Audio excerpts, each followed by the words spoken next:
Kasong extortion ang gitan-aw karon sa kapulisan sa Davao manmibuto sa usa ka improvised explosive device sulod sa usa ka public utility van gawas sa terminal sa SM City, Davao.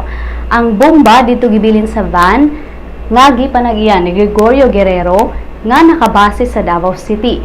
Fragments of triggering device ang nakita sa lugar di nahitabo ang pagbuto. Usa sa mga pasahero ang samaran og luwas na kini ning maong pagbalita.